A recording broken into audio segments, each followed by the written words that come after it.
Hey boys, it's HarmNone. Today we're going to be going over what to buy and what to avoid this week in Grand Theft Auto Online. Starting off with the car sitting here behind me, this is the Vapid Uranus, which is a brand new car that just got released into GTA Online today with the update week, which is pretty cool. I do have a customization and review out on my channel of it right now, so if you guys do want to know a little bit more about it, that is available for you. But it is a pretty decent feeling car for the money. It is available on Southern San Andreas Super Autos. Is the first car here for $1,140,000, so not a terrible price, all things considered. But anyways, before we get into anything else this week, drop a like and consider subscribing if you guys are new. And of course, it's time to talk about the money bonuses for the week. Also, apologies because I am sick, so my voice is going to sound a little bit different than it normally does, but I'm going to do my best. So this week for the weekly challenge, we have to collect 3 of Gerald's caches and you will receive a bonus $100,000 in online, which is pretty good. Additionally, we also triple money and triple RP on Motor Wars, which has been added back into GTA Online this week, which is absolutely awesome to see. Very glad to see Motor Wars finally make a return. That is super sick. It is a very fun game mode. Going to be playing this with the viewers on Friday, so stay tuned for that for sure. Additionally, we also triple money and triple RP on Trevor and Ron missions. So those are going to be paying triple this week, which is honestly a pretty good way to make some money.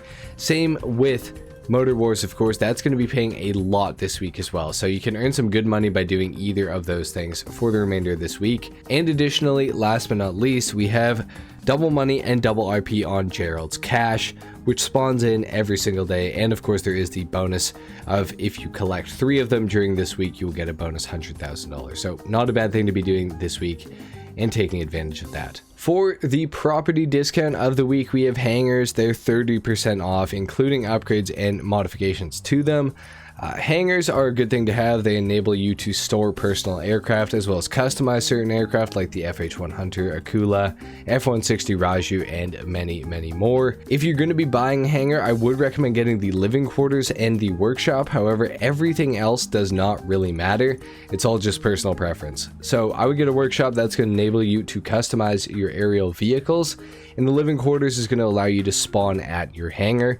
And of course, the hangar also has the air freight cargo business included with it. Now, as far as location goes, for the hangars, there are a couple of locations that are better than others. Now, personally, I like to have a hangar in Fort Zancudo because it gives you access to Fort Zancudo and enables you to fly over top of it without getting stars, which is pretty cool. And you can go right into the base too, which is sweet. The cheapest of the Fort Zancudo hangars is $3,497.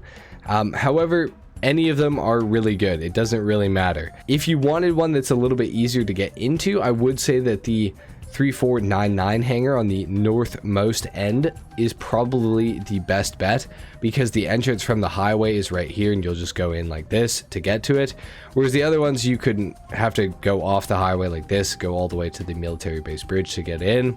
So if you really care about saving yourself like 30 seconds, the 3499 hangar is probably the best bet. Now, you can also get hangars down at LSIA, and they are also kind of useful because if you do own a hangar at LSIA and you get killed within the airport, you will spawn back within the airport. But if you don't own one, you will spawn outside in the loop where people get dropped off to go to the airport. So that is something to note with that. And the same goes for Fort Zancudo. If you get killed in Fort Zancudo, you will spawn back in Fort Zancudo. So that is something to note with the hangars. My personal thoughts, I would buy one in Fort Zancudo. A lot of the time you're going to be spawning your vehicle through the interaction menu. Like you guys can see right here, for example, I'll just show you. If you go to manage vehicles and request personal aircraft, this is how you're going to be spawning them. So you don't have to go to the hangar to get your vehicles all the time. So that makes it kind of a little bit easier to have a hangar that's a little bit more out of the way, like at Fort Zancudo, for example. For discounts, starting out on Legendary Motorsport, we have the Pegasi Osiris discounted for this week. It's 30% off. It's not a bad price. Not the greatest car performance-wise, but it still is a pretty fun one to drive. It is all-wheel drive. However, the customization options for this thing are quite limited. So if you enjoy customizing cars, I don't necessarily know that the Osiris is the car for you this week. It does have decent performance, but it's not the best car by any means either. So I would say that this one is like, if you got a lot of extra money and you really want the Osiris, I would say buy it. However, if you have very little money and there's only a few things that you might be able to buy this week, I would say the Osiris is probably not a top priority for you. Moving on to Warstock Cash and Carry, we have quite a few discounts on this website, starting off with the JB700W. This is the actual weaponized variant of the JB700. So it gets front mounted machine guns, which are upgradable, and it also gets oil slick proximity mines, as well as other proximity mines like spikes, I think, which you can take out enemy tires with as well, as long as they don't have bulletproof tires on their vehicles and things like that, which is pretty cool. Overall, the car is very slow, but it did have the missile lock-on jammer added as an available upgrade to it with the most recent DLC, so that is pretty cool too. Overall, for just over $1 million, you kind of can't go wrong with this thing. It is a pretty sweet vehicle in my honest opinion. Additionally, on Warstock Cash and Carry, we also have the HVY Menacer discounted by 30% this week. Overall, the Menacer is not that great of a vehicle. However, with this discount on it, it's not terrible. For $1,242,500, this is a decent vehicle. However, in my opinion, it's not as good as the Night Shark, and it's also not as good as the Insurgent Pickup Custom. However, neither of those are discounted this week, so if you do want a weaponized vehicle, this thing is not the worst thing that you could buy, but I would recommend going and watching a review on it before purchasing, just in case it's got some features that you don't necessarily love. Personally, something I don't like about it is that it doesn't have much ground clearance. It's very close to the ground, so it's not very good in the off-road sort of category. It's also not very good at climbing hills or anything like that, so that is something to note with this vehicle. Plus, it has less armor than the Insurgent Pickup Custom and the Night Shark, which is something to note as well. I would say if you don't have an Insurgent Pickup Custom or a Night Shark already, this vehicle might be worth purchasing for you, but if you have either of those vehicles already, I would not recommend the Menacer because it is not better than either of those two. However, if you don't have either of them, you could kind of justify it, but I wouldn't necessarily recommend it overall. Scrolling further down on Warstock, we have two additional discounts, one on the Cargo Bob and one on the HVY Insurgent. The Insurgent for $472,500, or probably more in the 600,000 range if you don't have the trade price for it. I would say this thing is worth picking up because it's a good armored vehicle, but particularly if you have it for this price right here. If it's the more expensive price, I can't necessarily recommend it, but if it's this price, I do think it is worth picking up for almost all players.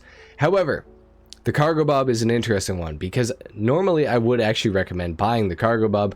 However, Rockstar are trying to get you to buy the Cargo Bob right now by discounting it by 30% off because the DH7 Iron Mule, which destroys the Cargo Bob in every single way, is coming out in March at some point. So they're trying to get you to buy a Cargo Bob so that it's absolutely obsolete come a month later. So I would not recommend a Cargo Bob at all whatsoever due to this, of course. Normally I would say the Cargo Bob is a nice utility item to have. It can help you out with certain things, but right now I do not think this thing is worth purchasing whatsoever. Moving on to Southern San Andreas Super Autos, we got the Bravado Hot Ring Hellfire. This is the best hot ring race car in the entire game. It's also pretty good in free mode because it does have an air brake, which will give you a traction bonus when you're driving it, and it works the same in the hot ring races. However, I would say even though it is discounted, you're probably not going to play hot ring races enough to actually make your money back with this thing and to get enough use out of it to justify the pretty insane price tag of the vehicle. Now, if you do race in the hot ring series a lot, you may want to consider purchasing this, but if you only play free mode and you're not going to use it for the races, I wouldn't say that this thing is worth purchasing because it's just an overpriced Hellfire that's kind of worse in a lot of ways. So I would avoid the hot ring Hellfire if you don't hot ring race. However, if you do race, it might be worth purchasing, but that decision is ultimately up to you. Additionally, we also have the Karen Previon discounted this week for $782,250, and it'll probably be right around $1 million if you don't have the trade price. This thing has a lot of customization, but overall it's not my favorite looking car. It did come out with the Tuners DLC, so it's got a lot of things that you can do to it customization wise. However, not exactly the greatest car ever. For a while it did lead the coupes category, but now it's been overshadowed by the Fathom FR36 as well as some other cars too. So it's not really that great in terms of performance.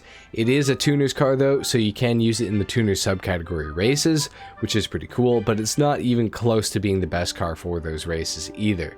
So I can't necessarily recommend the Previon unless it's something that you're just generally interested in, but overall it's just not that great of a car. Under the off-road category on Southern San Andreas Super Autos, we have the Nagasaki Outlaw available this week. It has pretty much nothing in the way of customization, which does kind of suck. Overall, it's a fun vehicle to drive around on like the sand dunes or like off-road with. The Outlaw is a little bit overpriced. I wouldn't necessarily say that I do recommend picking this thing up, because I do think that there are much better off-roaders like the Canis Camacho and things like that. However, this thing is kind of like a side-by-side, so it's a little bit different. It's a lot smaller. It's a lot better than the Camacho at certain things, but I don't think it's really worth it for the price tag. No matter how you slice it, this thing is a little bit on the pricey side. So I don't necessarily recommend picking up the Outlaw this week. I don't really think it's worth it. Alright, and the rest of our discounts are going to be found at the dealerships and everything like that, so we're going to go take care of all that stuff now. The podium vehicle within the casino is the Albany Cavalcade XL. It's a pretty decent vehicle. It goes for $1,665,000, which is quite expensive, so if you can try to get it for free, you might as well. Now, the Nagasaki Outlaw is also available as the prize ride this week within the LS Car Meet, and in order to win it, you're going to have to place top 5 for 3 days in a row in LS Car Meet Series races, which is honestly a pretty easy challenge, so I wouldn't necessarily recommend buying the Outlaw. I would recommend trying to win it if you really do want it. You can simply race with a friend for 3 days in a row, and you will get this thing. Really easy challenge. I would just do that if you want the Outlaw. Within the LS Car Meet here, we have 3 removed vehicles. The Coil Brawler on the left, we have the Lampadati Furore GT in the middle, and the Emperor ETR1 on the right. Starting things off with the Coil Brawler, this thing has the worst brakes in all of GTA Online, and it goes for $715,000. I would not recommend picking up the Coil Brawler simply because of the braking performance of this vehicle. It is awful. It's also rear-wheel drive, so for an off-road styled vehicle, it's just not that useful. The Lampadati Furore GT is $440,000, and it is a little bit overpriced in my opinion. However, 448 grand now, like, it's not that terrible of a price tag. However, it has no customization options, which is kind of a big blow to this car. I think it's a good looking vehicle. I think it's fun to drive, but I don't think it's necessarily worth the money unless you've been looking for it for a while and you just simply want the car. Last but not least, we got the ETR1. This is probably the best handling supercar from the Cunning Stunts DLC, going for just under $2 million. I don't necessarily think that the ETR1 is worth purchasing. It's not discounted this week, however, it is removed. So if you do want it, it is available within the car meet. That goes for any of these vehicles. No matter what I say, they are all removed. So if you do want one, I do understand. And you can pick them up, of course. But I'm just telling you the truth. The Brawler is terrible. The Furore GT is a little bit overpriced. And the ETR1 is not that great for the money overall. But it is still a cool car. All of them are cool cars, and they are all removed. So do with that information what you will. In Simeon's dealership, we got a bunch of removed vehicles available in here, starting off with the Vapid Bullet for $155,000. Pretty cool car. For that price, you really can't go wrong with picking this thing up, even though it is one of the worst performing supercars in the entire game. We also have the Albany Hermes here. It is 30% off this week, which is a pretty good discount. That means this thing is going for $396,000, which is not a bad price. Overall, I would say for that price, you kind of can't go wrong with the Hermes. So maybe consider picking it up. We also have the Weenie Dynasty in here. It is also 30% off. I swear this thing was just discounted too. $338,000. Now, this thing is quite terrible for the money, so I don't necessarily recommend it performance-wise. However, if you do like the car or you want one for some reason, you can, of course, buy one. Just be aware that performance-wise, it's going to be really, really bad and really slow. We have the Invitero Coquette in here, which is a really cool car. Goes for $138,000. And for that price, you can't go wrong with picking this thing up. It's an awesome vehicle, great customization as well. So I would definitely recommend picking up the Coquette this week. And of course, we have the Nagasaki Hot Rod Blazer available as well for $69,000, which is not an overly bad price. I would say that this thing is probably fully worth that amount of money. Within luxury autos, we got the Enos Paragon S and the Vapid Dominator FX available here. The Paragon S is just over $2 million bucks, and the Dominator FX is just over $1.5 million. Not really worth it, I would say. Within the chop shop, these are the vehicles that are available to be stolen this week. Unfortunately, no claimable ones this week, so that does suck. In order to get the Pegasi Infernus Classic, you'll have to complete the Gangbanger Robbery. In order to get the Bravado Gun the Hellfire, you'll need to complete the Cargo Ship Robbery. And in order to get the Tailgater S, you will need to complete the McToney Robbery. Within the Garment Factory, these are the files this week, and of course the priority file is the black box file for the remainder of the week. The gun van location for today is at the Los Santos docks right here, as you guys can see. And within the gun van, we have the railgun available this week. We also have the precision rifle, the tactical SMG, which is a really good one. I would recommend that for sure. The compact grenade launcher, the vintage pistol, and the battle axe. Railgun and the TAC SMG are both really good. The precision rifle is a complete pile of shit. Please, for the love of God, do not buy it. It is terrible. Compact grenade launcher, pretty good weapon. Vintage pistol, it's okay. Battle axe is okay as well. For some throwables, we got the proximity mine, pipe bomb, and grenades. And for body armor, we just have body armor, so go figure, I guess. But yeah, railgun and the tactical SMG, both definitely worth picking up this week. Your RC Bandito time trial for today is Cypress Flats. Your Junk Energy time trial is Mirror Park. Your regular time trial is Vinewood Hills, and your HSW time trial is Sandy Shores to La Puerta. So it's going to start right here, and it's going to end right outside of the scrapyard right here. Anyway, guys, there you have it. That's been it for what to buy and what to avoid this week in Grand Theft Auto Online. If you guys enjoyed the video or if you learned something, a like is of course appreciated. If not, dislike. Consider subscribing to my channel if you guys are new, and I will see you all in the next video. Until then, take care. Peace.